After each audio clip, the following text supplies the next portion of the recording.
Dampak kelumpuhan jalur logistik energi global akibat eskalasi militer di Timur Tengah kini mulai memukul ketahanan pasokan bahan bakar Jepang.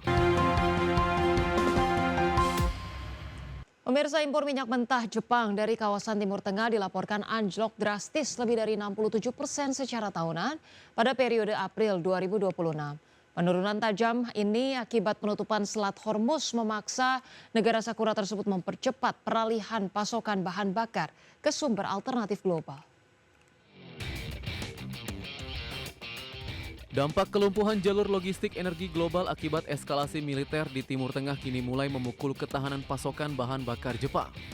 Negeri Sakura tercatat hanya mengimpor 3.840.000 kiloliter minyak dari Timur Tengah sepanjang April. Angka ini menjadi volume pasokan terendah sejak data pencatatan resmi dimulai pada tahun 1979, sekaligus memutuskan ketergantungan historis Jepang yang sebelumnya memenuhi 90% kebutuhan minyaknya dari kawasan tersebut. Kendati dibayangi gangguan suplai energi yang parah, kinerja makroekonomi Tokyo secara umum justru tampil impresif. Jepang sukses mencatatkan surplus neraca perdagangan sebesar 301,9 miliar yen pada April yang ditopang oleh tingginya permintaan pasar global terhadap produk semikonduktor serta perangkat elektronik. Nilai ekspor Jepang melesat 14,8% menjadi 10,51 triliun yen, sementara nilai impor merangkak naik 9,7% ke level 10,21 triliun yen akibat tingginya pasokan produk minyak bumi dari Korea Selatan. Guna memitigasi krisis energi akibat blokade perang Iran dengan Amerika Serikat dan Israel, pemerintah Jepang terus beralih ke mitra dagang baru.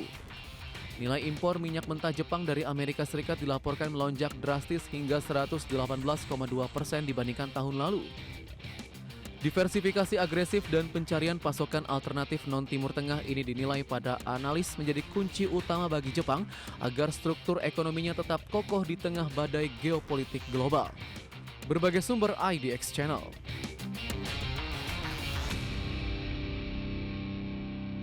Pemirsa, Presiden Amerika Serikat Donald Trump mengklaim proses negosiasi pengakhiran perang Amerika Serikat dengan Iran saat ini telah mencapai tahap akhir. Namun Trump masih enggan merinci draft kesepahaman antara kedua negara.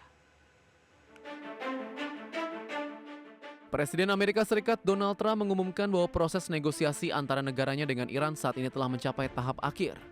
Pernyataan ini mengindikasikan adanya kemajuan yang cukup signifikan dalam serangkaian pembicaraan mengenai berbagai isu krusial yang selama ini belum terselesaikan antara Washington dan Teheran. Dalam pernyataannya, Trump menegaskan Amerika Serikat terus berupaya keras mencapai kesepakatan yang komprehensif. Tujuan utamanya adalah untuk memastikan terlayaninya kepentingan nasional Amerika Serikat sekaligus mendorong terciptanya stabilitas keamanan di kawasan tersebut. Meski demikian, Trump belum mengungkapkan rincian lebih lanjut mengenai draft kesepahaman yang tengah diusulkan terkait perdamaian dengan Iran. Berdasarkan laporan media dalam beberapa hari terakhir, memang terdapat sinyal kemajuan pada isu-isu spesifik khususnya yang berkaitan dengan masa depan program nuklir Iran serta wacana pencabutan sanksi ekonomi. Kendati demikian, perbedaan pendapat dilaporkan masih terus berlanjut pada sejumlah isu yang dinilai sangat mendasar.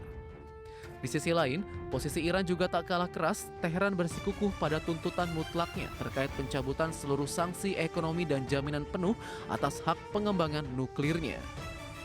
Iran berulang kali menekankan perlunya mencapai sebuah kesepahaman diplomasi yang seimbang dan adil bagi kedua belah pihak tanpa adanya tekanan sepihak. Berbagai sumber, IDX Channel. Pemerintah melalui PP Tata Kelola Ekspor Sumber Daya Alam resmi dibentuk untuk mengawasi praktik ekspor, serta sebagai upaya menambah penerimaan negara. Sejalan dengan hal tersebut, Peraturan Pemerintah Nomor 21 dan PP Nomor 2 Tahun 2026 resmi diwajibkan devisa hasil ekspor sumber daya alam 100% wajib masuk Indonesia. Menteri Koordinator Bidang Perekonomian Erlangga Hartarto menggelar sosialisasi kebijakan baru devisa hasil ekspor atau DHE dan kebijakan pembentukan BUMN ekspor sumber daya alam sesuai peraturan pemerintah terbaru. Sosialisasi intensif dilakukan kepada pelaku usaha serta asosiasi industri. Dalam sosialisasi tersebut, pemerintah meminta pengusaha mulai menyesuaikan kontrak ekspor dalam masa transisi sebelum aturan berlaku penuh pada awal 2027. Erlangga menegaskan kebijakan tersebut disiapkan di tengah ketidakpastian ekonomi global, sekaligus untuk memastikan hasil ekspor Indonesia benar-benar masuk ke sistem keuangan dalam negeri.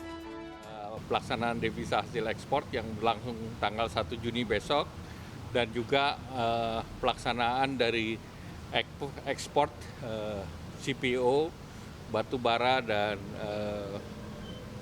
ferroalloy yang dilaksanakan oleh PT Danantara Sumber Daya Indonesia. Tidak perlu khawatir karena seluruhnya ekspor masih dilakukan oleh perusahaan di sektor existing ya, batu bara, CPO maupun ferronikel, dan dalam ekspor itu langsung ada pelaporan kepada Danantara, sehingga dalam 3 bulan nanti kita fine tune sistemnya.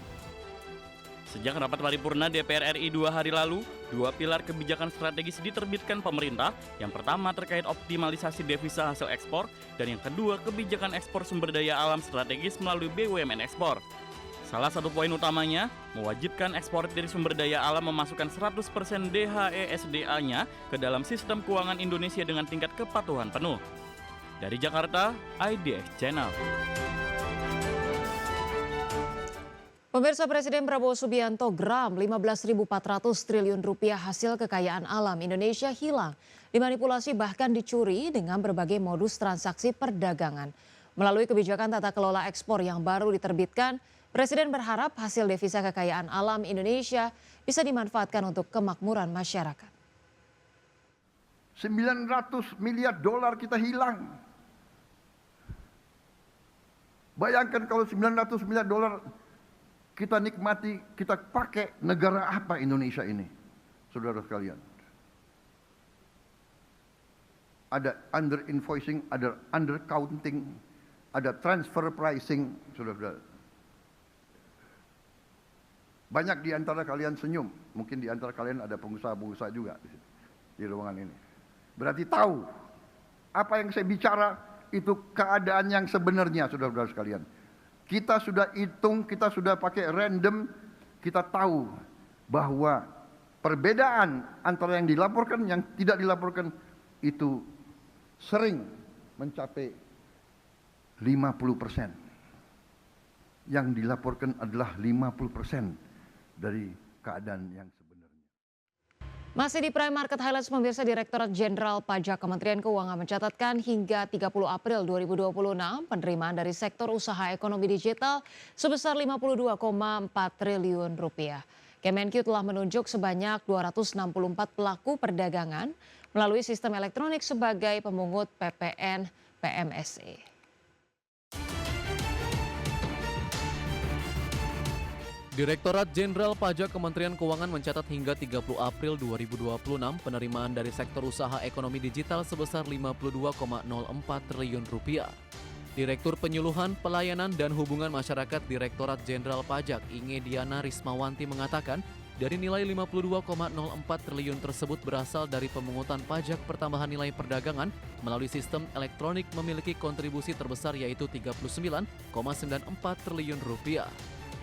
Disusul kemudian pajak atas aset kripto 2,03 triliun, pajak fintech 4,88 triliun, serta pajak yang dipungut pihak lain melalui sistem informasi pengadaan pemerintah 5,18 triliun rupiah.